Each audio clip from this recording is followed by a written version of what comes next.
Namaste. It is wonderful to be able to study the Bhagavad Gita together. The Gita is one of the world's great teaching stories. It has been told for centuries and is beloved because it brings sacred and secret teachings alive in an accessible way. The gems of the Gita shine light on self-development, on spiritual development, and on contemporary life with our family, friends, society, and creation itself.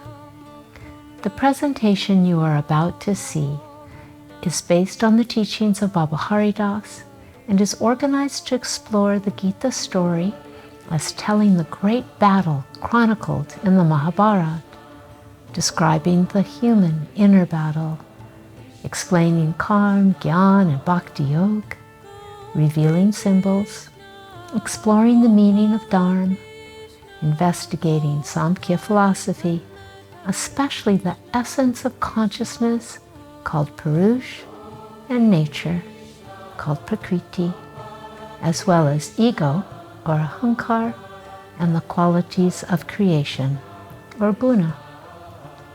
The presentation is illustrated. Hopefully it will carry the essence of these beautiful teachings to our heart and mind and into our life.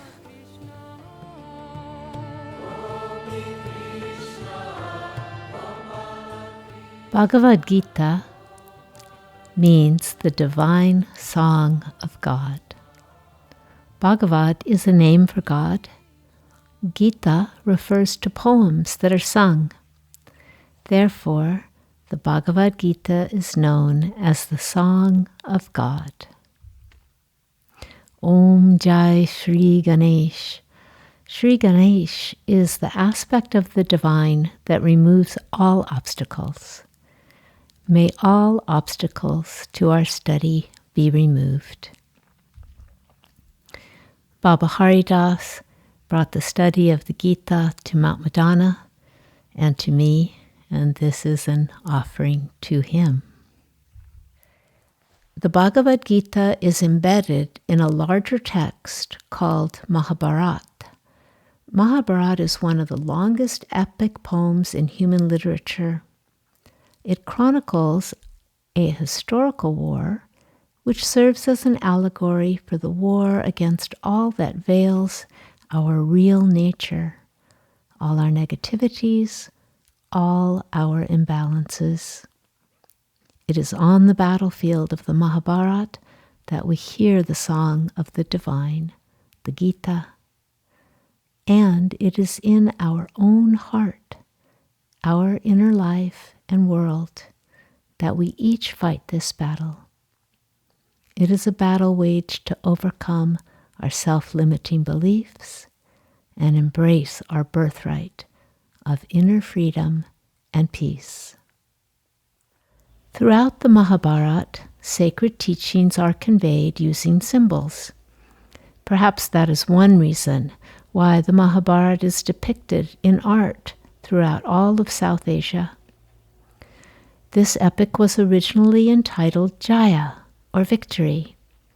It has 100,000 verses and over 100 characters, and encodes the history of the Bharats, the dynasty that gave the ancient name to what we now call India. It is a poem about war, peace, religion, history, tradition, adventure, emotion, and psychology.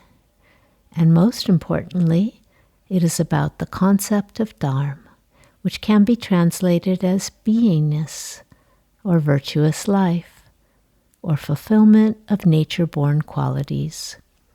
We will explore the concept of dharma later. Here is a synopsis of the primary teachings in the Mahabharata. These are distilled to the very core of the teachings. First, it is an illustration and explanation of formless energy taking form. As such, it tackles one of the core questions and mysteries of life. How does all of creation in its infinite forms come into being? from formless consciousness. Second, it is a profound philosophy on the formless itself. Another of life's mysteries. What is the formless, all-pervasive consciousness that permeates all life forms? Third, the Mahabharata describes the laws of nature that govern life. Living in accord with nature's laws allows life to be righteous, fruitful, and meaningful. Fourth, it reveals the symbolism that leads to understanding of sacred, secret, spiritual truths.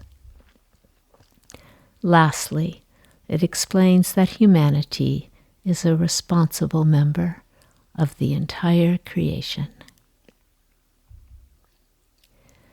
The battle described in the Mahabharata was waged because two ruling tribes, the Pandavas and the Kauravas, fought. They were related clans called cousin brothers because they were actually cousins but raised as brothers in one family. The Pandavas lost their share of the kingdom to the Kauravas in a game of dice. In that game, Yudhishthira gambled away everything that the Pandavas owned, even their wife, Draupadi. When the Kauravas insulted Draupadi by trying to disrobe her, she prayed to Sri Krishna and he protected her. This is a representation of that part of the story. In the center, you see Draupadi with the Kauravas pulling off her sari. She is praying to Sri Krishna, who symbolizes divine consciousness, who is seen above providing unending cloth to keep her robed. The Pandavas are on the right, sitting in dismay. And here's another depiction. In the Mahabharata, it is decided that if the Pandavas are able to fulfill many, many austerities over a period of 14 years of exile, they will then regain their kingdom. However, when the Pandavas fulfill all of the requirements to regain their rightful kingdom, the Kauravas refuse to return it to them. The Pandavas have no choice. They must fight in battle for what is rightfully theirs. Within the Mahabharata is the Gita, a gem of spiritual insight and teaching.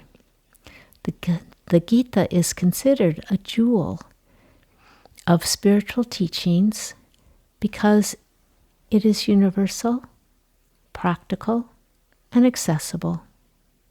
It makes esoteric teachings relevant to everyday life. At its heart, the Gita is the story of the battle that each human being must fight. What is that battle that constantly rages inside of each human being and within each life? It is the battle between our positive and negative energies and impulses. It is the battle between our desire to fulfill individual selfish aims and experience personal, separate identity, and our desire to fulfill the selfless aims that are shared and thereby realize our universal identity. Here we see the battlefield, a symbol for the human mind and heart in which the righteous fight is fought. We see the spiritual warrior, Arjuna, kneeling as he asks for guidance to win the fight. We see higher consciousness in the form of Sri Krishna, teaching the sacred truths and inspiring Arjuna. We see all the warriors, good and bad and mixed, on either side of the field, readying for battle. We see the horses, and when there are 5 horses, they are symbolic for the senses. When there are 4 horses, they are symbolic of the mind. The mind and senses work together. We see the flag on the chariot, adorned with Hanuman, who symbolizes breath, devotion, service, and sustaining of life. We see the chariot, symbolizing the body that we ride in from life to death. Why does the Gita use the metaphor of a battle? The battle is used to convey the sacred teachings because the spirit of the battle, with the fear of loss and the hope of gain, is familiar to us. Human nature is violent. Every person gets angry, and every person fights. Human nature is competitive. Every person knows the urge to win the fight. The familiarity of our emotions around winning and losing helps us to understand the depth of the internal battle that we fight to live a virtuous life. These can be thought of as a battle between our negative and positive energies and impulses, or between the forces of evolution, called prakriti, and the forces of involution, called nivritti, and also between the poles and purpose of every human life, which yoga defines as experience and liberation, called bhoga and apavarga. The Gita gives so many gifts as teachings: the reasons to wage the inner battle, the methods to use, and the difficulties that will be encountered. And the Gita makes us a promise. Our natural human birthright, call it inner freedom, or liberation, or enlightenment, or inner peace, or realization of self, residing in self. This natural state is revealed and stabilized by fighting this inner battle. We will realize our true nature, but we must be willing to engage in the fight, develop our identification with the universal, and overcome our tendency to selfish misidentification with separateness. Here depicted is Arjuna, the spiritual aspirant, and Sri Krishna, the divine consciousness, blowing the conch at the start of the battle. The conch sound symbolizes the eternal sacred sound of Om, which indicates existence, consciousness, bliss. The kingdom of the self is ours. We need to listen for the conch and fight to find it within. The Gita is an exposition of yoga, and every chapter is devoted to subjects of yoga. We know yoga to be both the practice, process, and perfection of union. The Gita describes the full yoga system, referring both to the path, the challenges on the path, and to the pinnacle of the path. Additionally, Gita is a treatise on social, cultural, and political aspects of life. While all 18 chapters of the Gita teach a different aspect and subtlety of the vast subject of yoga, there are 3 main branches of yoga taught within those 18 chapters. These are Karma Yoga, Jnana Yoga, and Bhakti Yoga. We will look at each of them individually. Karma Yoga, the yoga of action within the context of selfless service. It is a very accessible practice because in this yoga, the human sense of personal doership is offered to the divine through action. It is well suited to energetic aspirants. Karma Yoga is important to me personally because my Guruji, Baba Haridas, is an example of Karma Yoga perfected. because MMC is dedicated to the practice of Karma Yoga, because America as a country has a long history of volunteerism, or the Western branch of Karma Yoga, and Karma Yoga is said to be the most effective yoga for an ordinary aspirant like me, anyone who is filled with the desire to do. What are the key points of Karma Yoga? First, that action is inevitable. All of us are aware of the urge to act, even when our bodies are at rest. Our minds and senses are still active. We may wish that it were not so, but action is inevitable. Given that we are active creatures, the Gita teaches that how action is conducted will determine whether it leads toward liberation and freedom from attachment, which brings sorrow, or whether it will lead toward bondage of more attachment and sorrow. Fortunately, we can strive to have right conduct in our actions. Second, Gita teaches the method of Karma Yoga. Perform actions without attachment to their results. Developing the understanding that the energy of creation, called guna, is the energy of all activity. All action is a play of that energy on itself. By understanding your role as a member of creation, we can loosen the attachment to the results of our action, strengthening our care for creation and identifying more properly with unselfish activity. And if an illustration helps to understand Karma Yoga, here is one of many photos of Babaji working for the good of others, smiling to himself, doing what is needed at the time it is needed. There are more key points concerning Karma Yoga in the Gita. Karma Yoga includes devotion.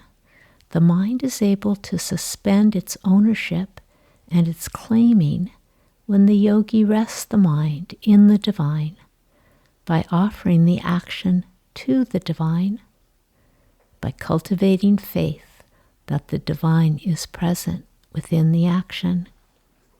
Then, whatever is to be done, do that.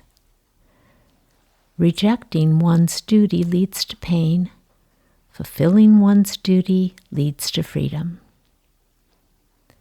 Lastly, explore and accept your own nature-born qualities. Act in accordance with them. It's no use to compare with others, as that leads to jealousy and envy. Accept yourself and be yourself. Give your gifts freely. Then you are within the laws of nature, just as the sun shines its light and trees give their shade. Now to the Gita's explanation of Jnana Yoga, or the yoga of mental understanding within the context of meditation and self-study. Jnana Yoga develops the capacity for the individual mind, through meditation, to discriminate the eternal distinctness of consciousness from nature, while also understanding their eternal union. Another way to say that is the capacity, through meditation, to discriminate the real from the unreal. This discrimination is developed through study, practice, and devotion, such that one knows the qualities of creation from the elemental to the subtle. It is well suited to intellectual aspirants, and it is important to me because I am always asking why. What are the key points of Jnana Yoga? Perhaps surprisingly, it is very devotional. with knowledge of the creation as the chosen form of God. And again, perhaps surprisingly, it is oriented toward right action, as it strives to align individual action with the universal energy of action within the creation itself. This devotion to right action and right knowledge bring liberation to the jnani, revealing and being revealed in the depths of meditative inquiry. And if an illustration helps to understand Gyan Yoga, here is one of many photos of Babaji studying and teaching, questioning and modeling. There are more key points of Gyan Yoga. The first is one that challenges us to understand its meaning.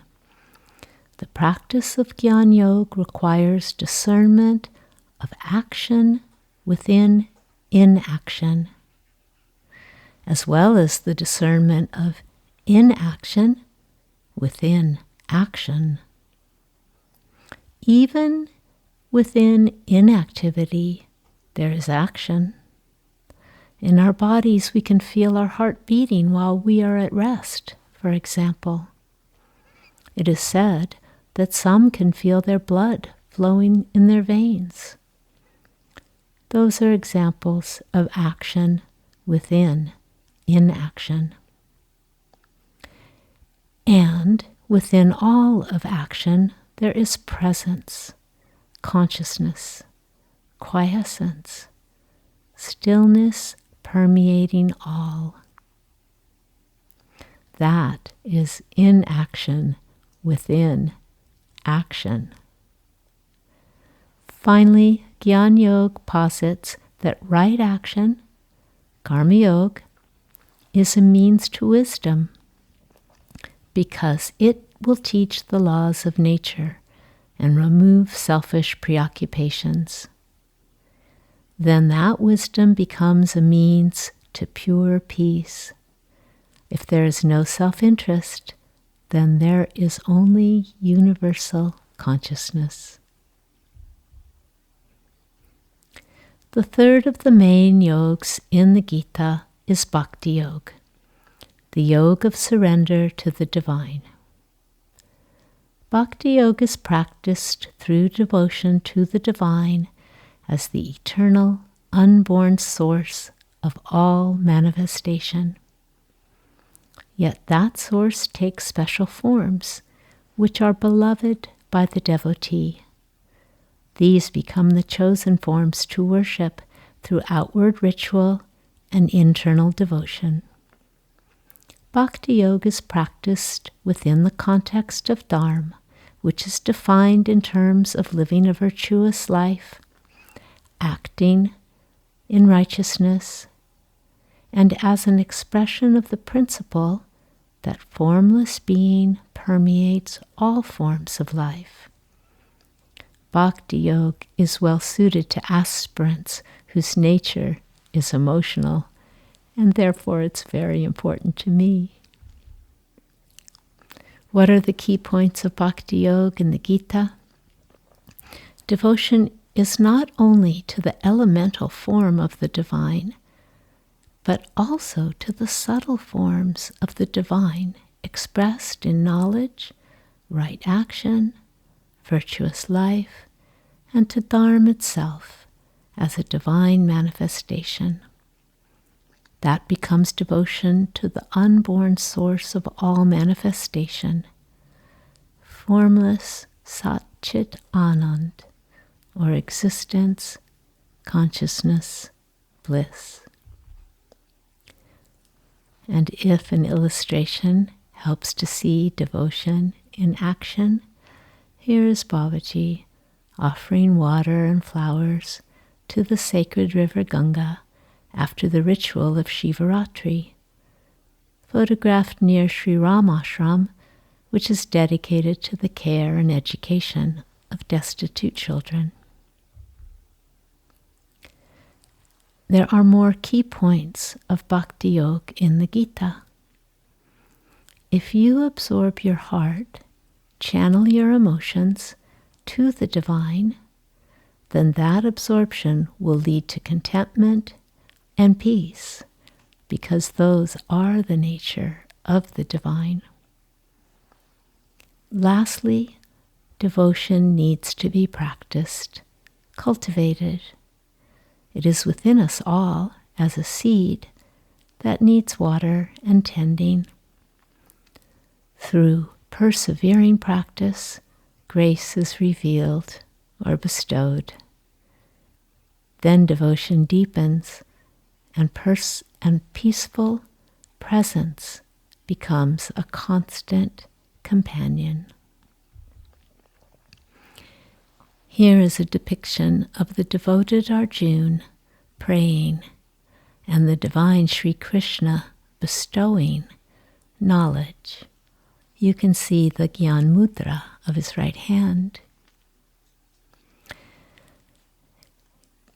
This deepens Arjuna's devotion and inspires Arjuna to right action on the field of battle.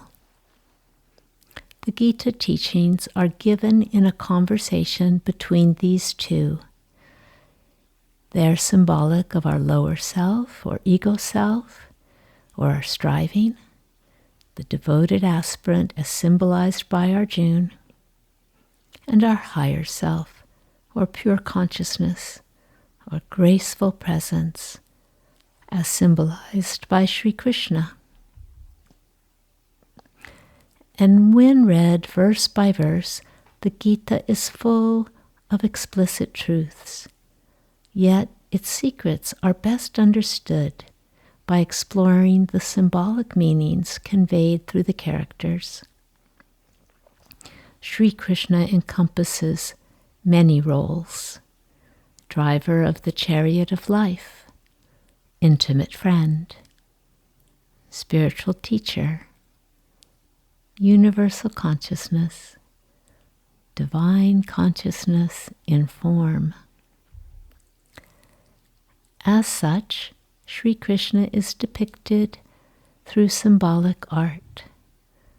Art can often give symbols understandable form in a way that words cannot. This picture depicts Sri Krishna in his role as the cowherd. Cows give of their milk to support life. Sri Krishna is depicted as the lover of cows, the one who cares for the ones who give. This depicts Sri Krishna as the symbol of higher consciousness, teaching Arjuna, the symbol of the aspirant. In the Gita, Sri Krishna teaches how each practice of yoga supports other practices of yoga. For example, the devotion of Bhakti Yoga supports the selfless action of Karma Yoga by giving context and encouragement for selflessness. Jnana Yoga supports Bhakti Yoga by giving knowledge of the divine, therefore deepening devotion to the divine. Karma Yoga supports Bhakti and Jnana by aligning action with virtue, which is the nature of the divine, and by recognizing that action itself is the divine working through its creative power through the vehicle of each human being. This picture illustrates that pure consciousness actively supports and reveals the positive qualities within the human mind and heart. Just as his mother was about to discipline the naughty boy Krishna, he revealed the entire universe to her inner sight.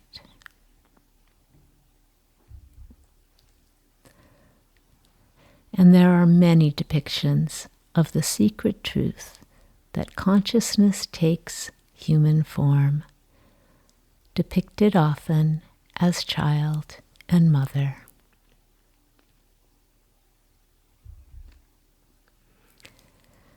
And Sri Krishna had both a birth mother and a mother who cared for him throughout his childhood.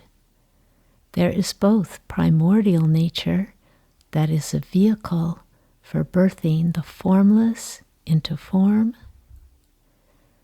and the nature that nurtures those myriad forms, which evolve from that union of consciousness and matter. This picture is another way to reveal the secret truth that when consciousness reflects in matter, forms arise from that reflection.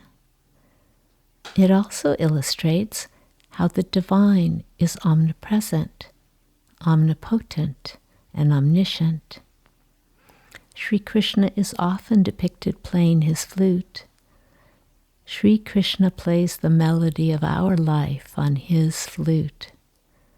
Consciousness is as formless and as pervasive as air. When the formless passes through the form of Sri Krishna's reed flute, his sound is heard. All creation listens, and our life is lived. There are so many examples of Sri Krishna playing his flute. Here, dancing on the stage of life. Here, coupled with beautiful form. Here, being worshipped with devotion, worship of the union of consciousness and nature, formlessness and form, ever distinct, yet ever joined. Secret seen in ancient tribal art, and so known throughout our humanity. Consciousness playing the flute of our life, from birth to growth to decay, and finally to death. And so Sri Krishna also symbolizes the energy that preserves and sustains the creation. What are the characteristics of this aspect of the divine? The one who establishes Dharma. And what is Dharma? The sustaining laws of nature in the form of righteousness, nature-born qualities, and beingness itself. It is said that Mother Earth herself beseeched Lord Vishnu to come to Earth to protect her. This depicts the incarnations of Vishnu with Sri Krishna at the center, playing his flute. And here Sri Krishna is worshipping the Divine Mother in the form of Goddess Kali. So far we have alluded to Dharma often. The Song of God, the Gita, like all great music, offers many variations on a single theme. The theme of the Gita is that human life offers the potential of union with higher consciousness and liberation from the misery of selfishness through Dharma, or living a virtuous life. All of the Gita's teachings on yoga are presented within the context of Dharma. And the Gita teaches that Dharma is both general and specific. It is general in the sense that guidelines for all human beings are presented and that humans share common patterns and impulses. It is specific in that each individual has their own samskaras, the unconscious or semi-conscious mental and emotional prints and patterns that inspire our actions and feelings. And we each have special nature-born qualities that arise from those samskaras, from those prints. These determine and define individual specific Dharma within the general and universal Dharma. And here is a simple artistic depiction, a representation of consciousness taking form and reflecting in nature and in life's various aspects, with the men's dress depicting different activities and consciousness expanding into subtler and subtler realms. And here is a complex artistic depiction. This sets dharma, or self-dedicated activity, within the context of the macrocosm and the microcosm.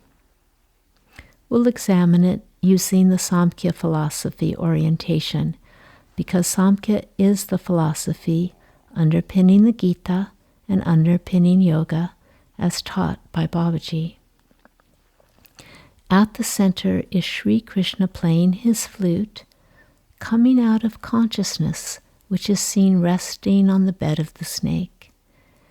At this microcosmic level, the cosmic energies of creation, called gunas, are in balance in primordial nature, called Mul Prakriti.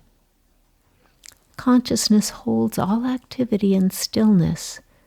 The tools of activity are seen in his four hands. As Sri Krishna plays his flute, the microcosmic reflection of the macrocosmic arises with all the myriad forms. At the microcosmic level, these same three forces or gunas are no longer in the same balance and take the form of self-dedicated activity. These energies are the natural forces, the social forces, and the individual forces, all at play and active in the microcosm of our life. The point is that the creation itself was started by the self-dedication of the three cosmic energies, the gunas of nature. The spirit of self-dedicated activity, or dharma, existed before creation started in the form of the seed of creation, preparing to germinate. Another side to this story of microcosm in the Gita is that Arjuna begged and begged that Sri Krishna should reveal his full form to Arjuna's sight. Sri Krishna declined and declined, but finally relented. After Arjuna saw the full power of consciousness, power over life and death, with all its delightful and horrible forms, Arjuna begged for Sri Krishna to remove the vision. It was too much for him to witness for long. To continue with the symbolism in the Gita, we looked at Sri Krishna's symbolism at length. More briefly, we will explore other characters. The Pandavas, one of the warring clans, symbolize righteousness, power, purity, devotion, bravery, and truthfulness. And these result in wisdom. There are 5 Pandava brothers, each representing one of the virtues of human life. Taken together, they can be seen as the 5 purified senses. Arjuna, the Pandava brother who also represents purity itself, is the pivotal character in the Gita. He is a great warrior and a spiritual aspirant of some attainment. But Arjuna is sometimes confused and discouraged. Here he is depicted in his dismay, telling Sri Krishna that it makes no sense to fight the battle against his relatives. Symbolically, Arjuna is fighting with the forces of darkness, ignorance, limitations, and negativities that bind the soul in the cycle of birth and death. He symbolizes the embodied soul, bound in a state of ignorance about the true self, and thereby struggling to attain that truth. We are so familiar with our negativity, we often cling to it. like we cling to our relatives.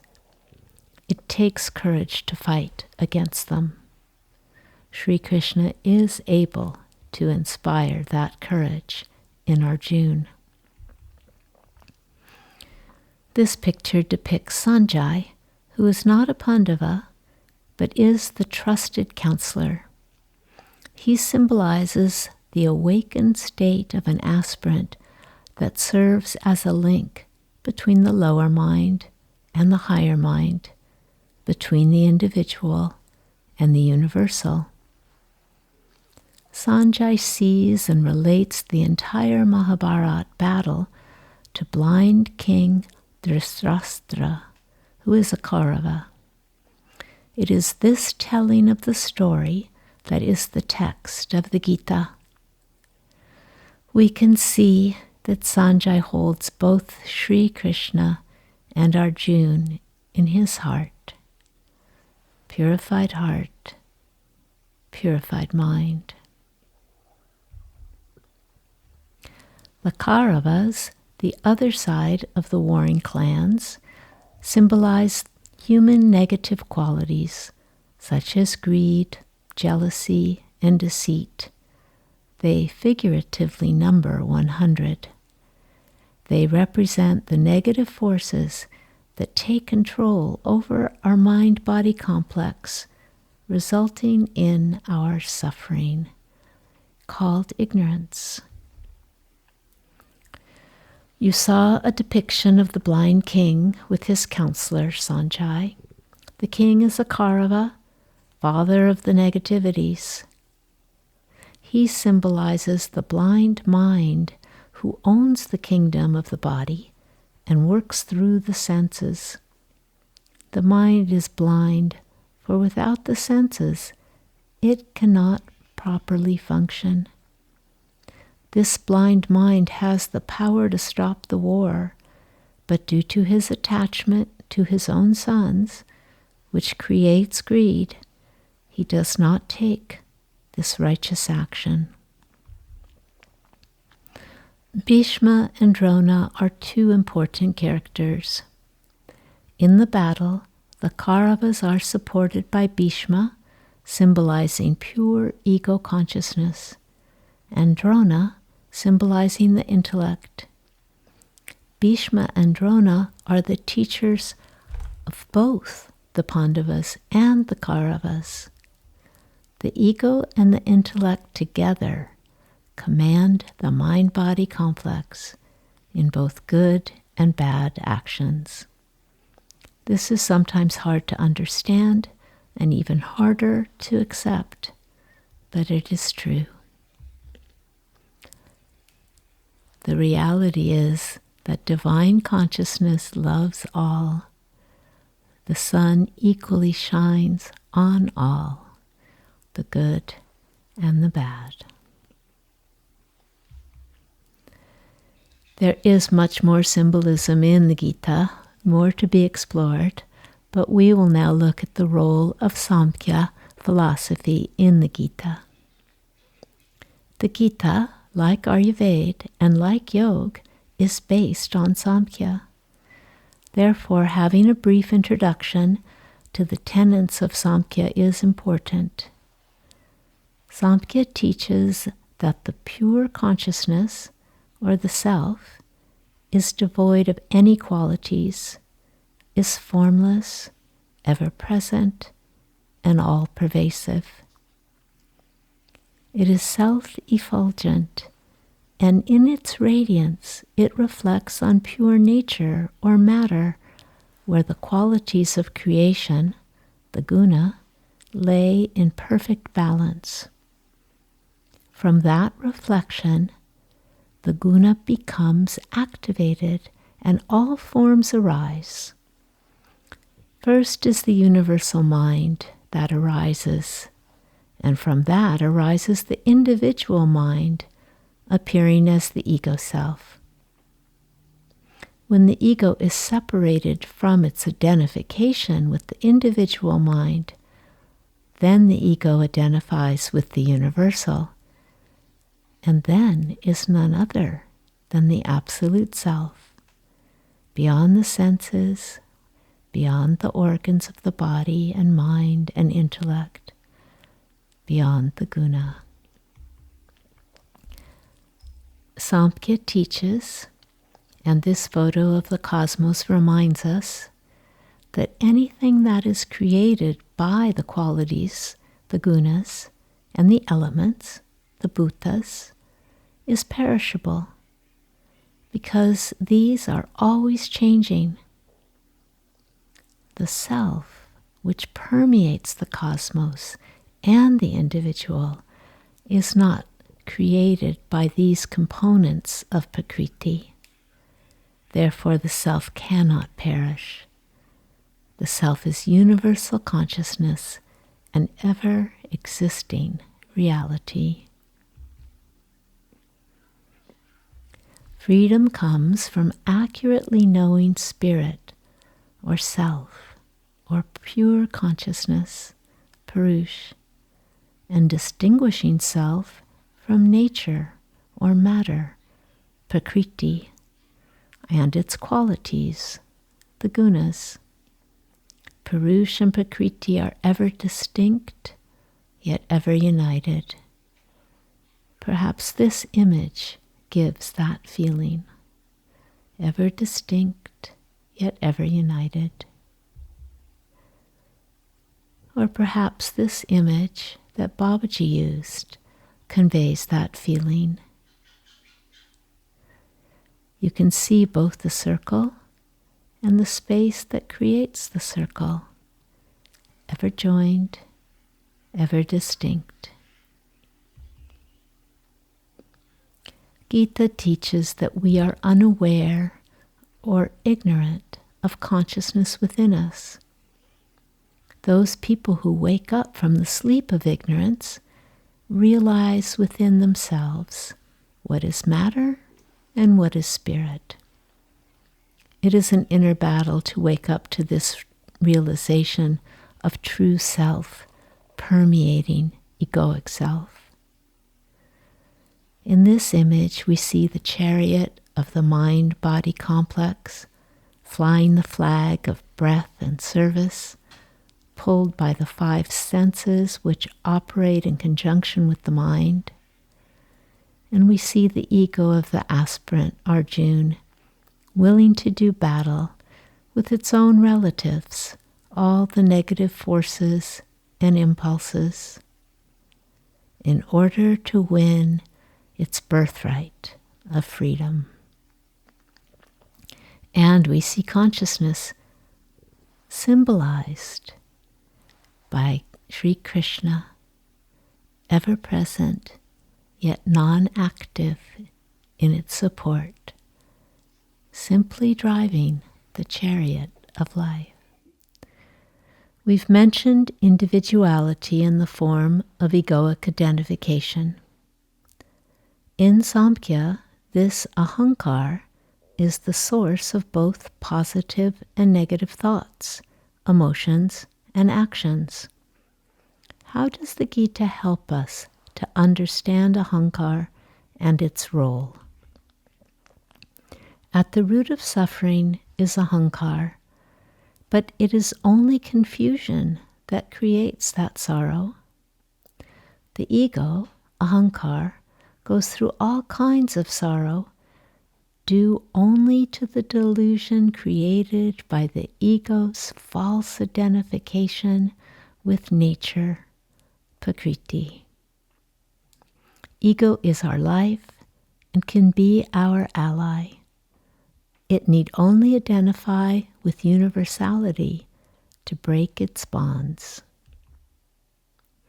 In its confusion, the ego does not realize its own supreme nature, which is imperishable, conscious Purush, beyond the threefold modifications of nature or gunas. In this depiction, Sri Krishna shows the village the power of the self. He is holding up a boulder with his little finger while playing the flute. Samkhya explains the creation and its qualities through the energy of the gunas. All activities are done by nature through the gunas. The guna are said to be the inherent qualities of creation: sattva, purity; rajas, activity; tamas, inertia. What are the Gita's teachings on the guna?